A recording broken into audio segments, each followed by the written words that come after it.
So, good morning, students. As in our previous class, we already discussed about the different type of muscles that are present in animals, like voluntary muscle, involuntary muscle, and cardiac muscles. Okay. So, in this video section, we will discuss about the mechanism and action of skeletal muscle. Okay. So, let's start the class. As we can see here, जैसा कि हम पिछले class में बात कर भी चुके थे कि अगर हम स्केलेटन मसल्स जो होते हैं अगर उनका सेक्शन कट करें तो हम ये देखते हैं, यानी कि यहाँ पे हमने दिखा रखा है कि एक टीएस किसी एक स्केलेटल मसल यानी कि स्ट्रेटेड मसल्स का। क्लियर।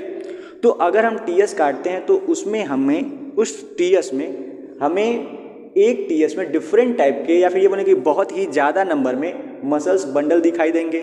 क्लियर। जिनको हम फैसिकल्स बोलते हैं। ठीक है।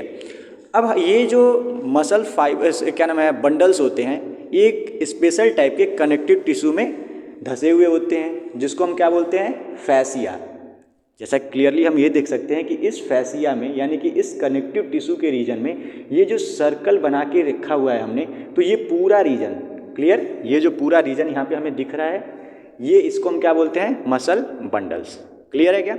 ठीक। अब देखिए, एक मसल बंडल में जो कि एक फैसिया में धसा हुआ होता है, उस सिंगल मसल बंडल में वहाँ पे डिफरेंट टाइप के फाइबर्स होते हैं।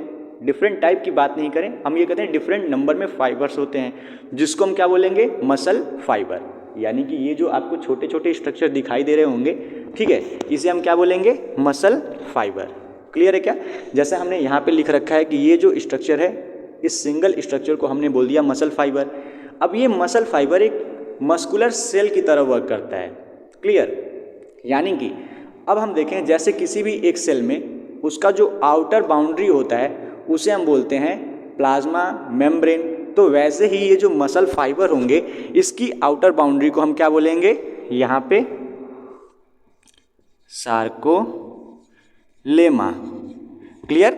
यानी कि जो मसल सेल्स यानी कि एक मसल फाइबर होता है उसकी मेम्ब्रेन को हम बोलेंगे सार्कोलेमा।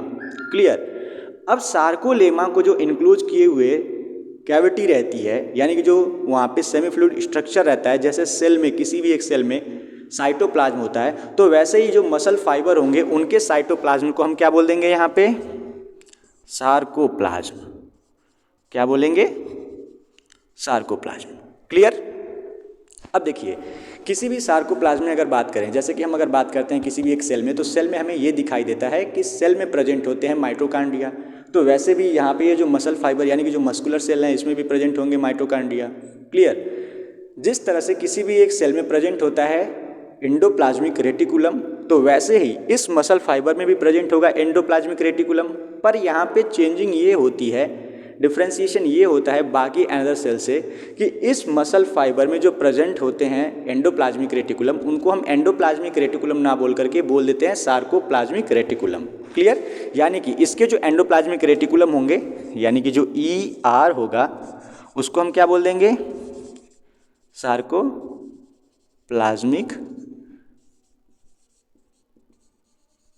रेटिकुलम। क्लियर। तो इस तरह से यहाँ पे एक स्ट्रक्चर होता है हमारे स्केलेटल मसल का। क्लियर। यानी कि सेक्शन में हमने देखा कि एक पूरा ये टीएस हुआ अपने स्केलेटल मसल का, जिसमें वहाँ पे बहुत ही ज़्यादा नंबर में मसल बंडल्स प्रेजेंट होंगे जिसको हम फैसिकल्स बोलेंगे। अब ये फैसिकल्स एक कनेक्टिव टिश्यू में डेंस होंगे जिसको हम क्या बोलेंगे, फैसिया। क्लियर। और उस मसल बंडल में वहाँ पे डिफरेंट फाइब्रिल्स होंगे, यानी कि एक लार्ज नंबर में फाइब्रिल्स होंगे जिसको हम क्या बोल देंगे, मसल फाइबर। क्लियर। और उसकी आउटर बाउंड्री को सार्कोलेमा, और उसके साइटोप्लाज्म को सार्कोप्लाज्म, और उसके एंडोप्लाज्मिक रेटिकुलम को सार्कोप्लाज्मिक रेटिकुलम। क्लियर।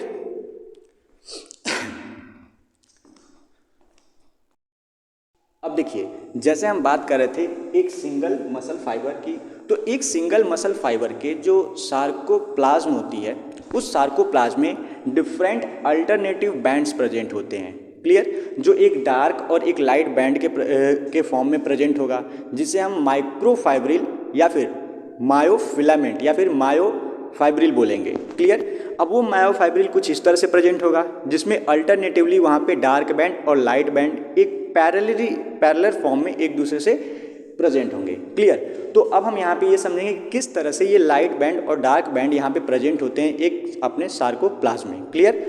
तो देखते हैं इसे।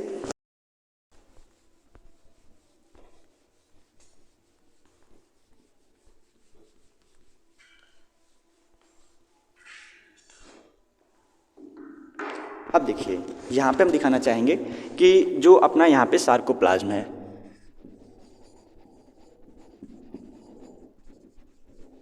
यहाँ पे कई सारे नंबर में यहाँ पे प्रेजेंट होते हैं लाइट बैंड और डार्क बैंड्स, जिसको हम वहाँ पे क्या बोलेंगे, इस फिलामेंट को हम क्या बोल देंगे,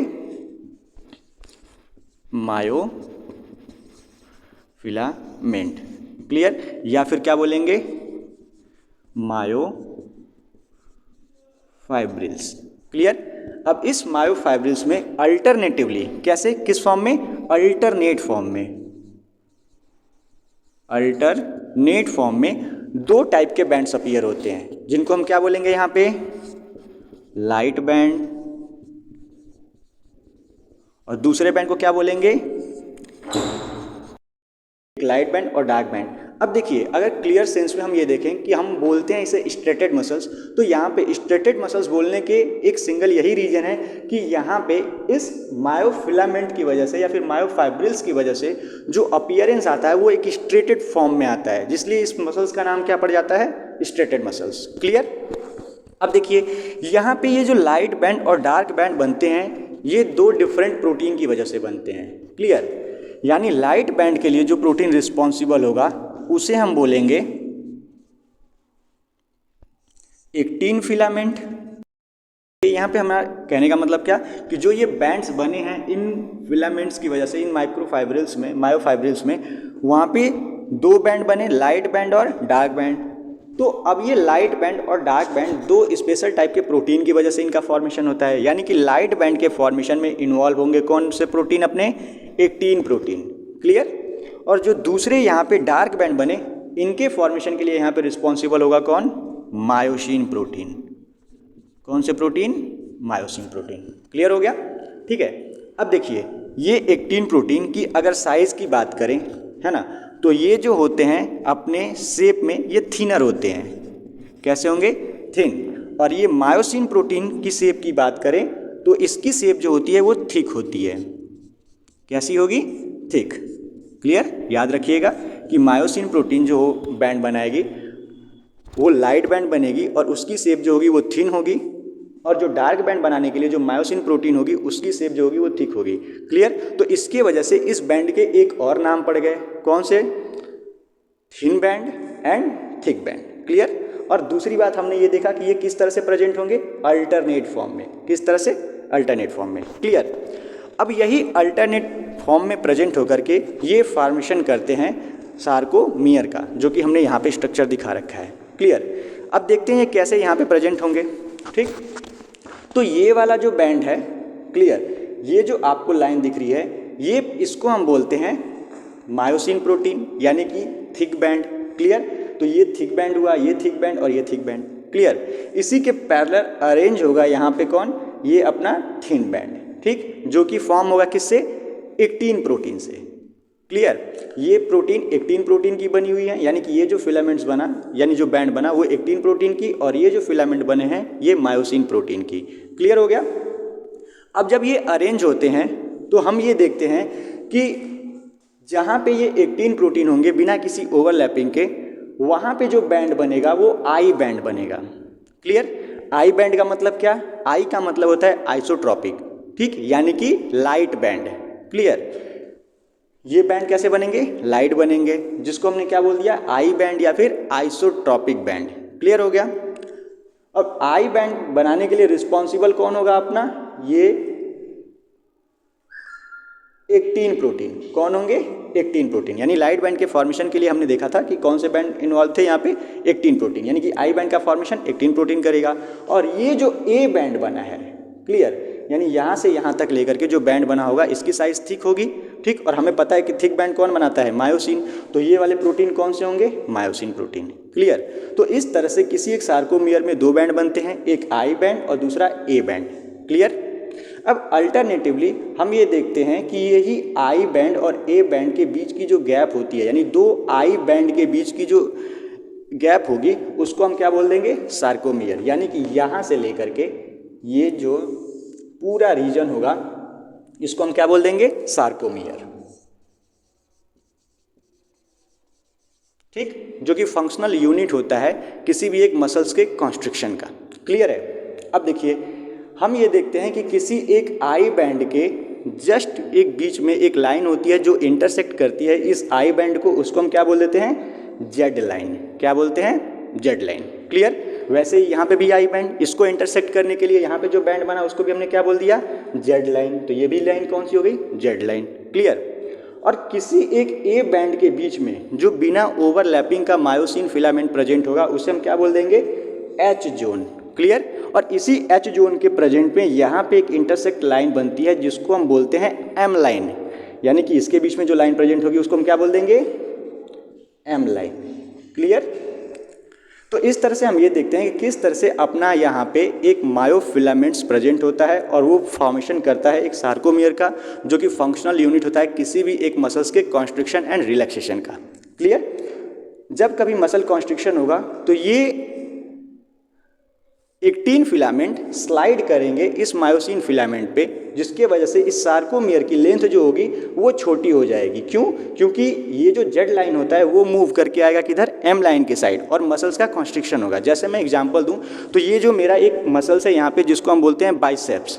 ठीक, अगर ये बाइसेप्स मसल नॉर्मल कंडीशन में है तो यहाँ पे इसकी लेंथ जो है वो पूरी की पूरी एक्सटेंडेड फॉर्म में है, लेकिन मैं अभी इसे अगर इस तरह से करता हूँ तो इसमें कंस्ट्रिक्शन हुआ, यानी कि ये जो जेड लाइन है ये दोनों पास में आई एम लाइन के पास और इसमें कॉन्स्ट्रिक्शन हुआ। क्लियर। तो इस तरह से यहाँ पे स्ट्रक्चर होता है किसी भी एक अपने मायोफिलामेंट का, जो यहाँ पे रोल प्ले करता है मसल कॉन्स्ट्रिक्शन में। क्लियर। होप आपको वीडियो समझ में आया होगा। नेक्स्ट वीडियो में हम ये देखेंगे किस तरह से इस एक्टिन प्रोटीन का फॉर्मेशन होता है, किस तरह से इस मायोसिन प्रोटीन का फॉर्मेशन होता है और कैसे ये मसल कॉन्स्ट्रिक्शन वर्क करती है। क्लियर। आज के वीडियो में बस हमने इतना ही देखा कि एक टीएस कैसा हो सकता है एक स्टेटेड मसल्स का, और उनका अरेंजमेंट, उसमें प्रेजेंट जो मायोफाइब्रिल्स होंगे उनका अरेंजमेंट कैसा होगा। Okay, thank you.